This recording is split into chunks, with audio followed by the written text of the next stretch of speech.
the injury stuff, but he gets to come out and meet and talk to the teams and stuff. Yeah, I think it's important for people to get to know Todd because he's going to do nothing but, represent well, and he's very articulate. He knows football. He's got a great personality.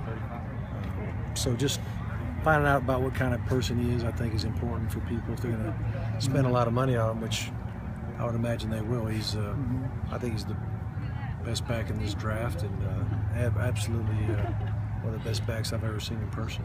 A lot of people were talking about Chris Conley at the Combine and then the letter afterwards. What type of player will teams be getting if they select him? Well, he's a very mature guy. He's an extremely hard worker.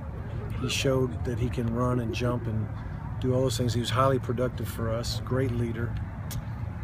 He'll be a guy that can do special teams. He's going to come in. He's going to learn the system. He could play any position of a receiver, inside or out.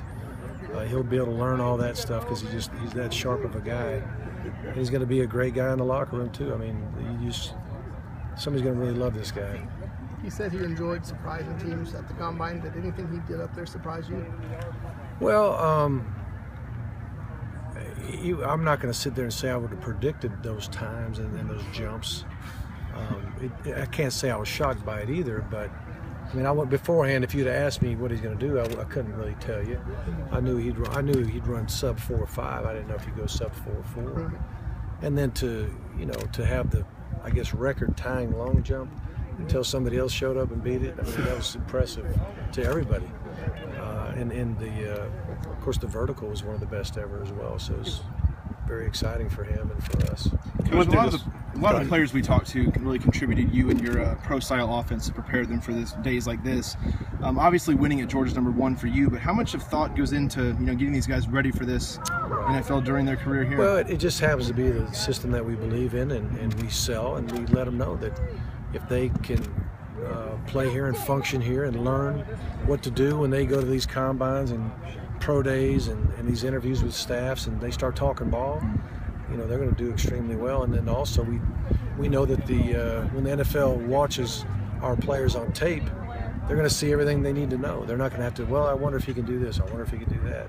They're going to see him doing the actual things that they're going to ask him to do at the next level. So I think that it's a good selling point for us. You went through this process where you went from Miami to Denver. I mean, what's the biggest? Denver to Miami, actually. Oh yeah. What's the biggest piece of advice you feel like you give, no matter the position, no matter the age, that really carries over all these years? Well, I think you just got to really believe in yourself, and you just got to do everything in your power to make a club, and that's showing up on time, learning what to do, staying in great condition, staying out of trouble, and then just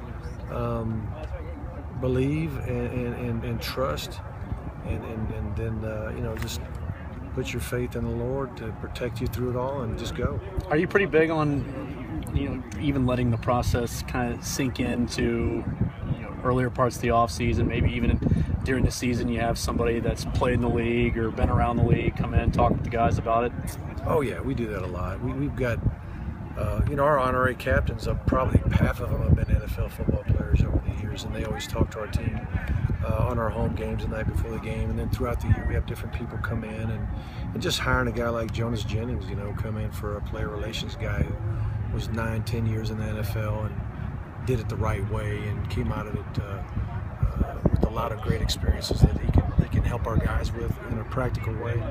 All that stuff's Coach, I'm curious, very important to us. How busy are you during this time fielding calls from scouts? And, well, I don't talk to many scouts. Like a day like today I do, and I had guys come up to me and ask about players and all that, but it's usually GMs, head coaches, maybe a position coach wanting to know, but they want to know more about what kind of person is this guy, what kind of a teammate is he going to be, what kind of work ethic does he have, are we going to have to worry about him off the field? I mean, those are the kind of questions they want to know, because they see enough film to know what they're looking for, but they also want to know what kind of person they're dealing with. Coach, any thoughts on, we're seeing a one-year kid retire this week and some of the early retires in the NFL. From the college vantage point, any thoughts on guys maybe safety and that? Well, I mean, it's just a matter of personal choice, and we had we had a pro scout, actually director of recruiting, come in and talk to our guys, and he said, man, it's one of the greatest temporary jobs you'll ever have. But it's a temporary job, you know, and he really emphasized education and even in your off seasons, prepare for the rest of your life, because there's going to be the rest of your life, even if you go 8, 9, 10 years, which is a long time. You're 30 years old, you're still a young man, you still got a long way to go in life, and you got to have a plan for that. Coach, if every SEC coach came out here and ran a 40 time, who do you think would finish at the top of that list? Who's the youngest guy? Without a hip replacement. I would think I'd be pretty close to Big. Yes?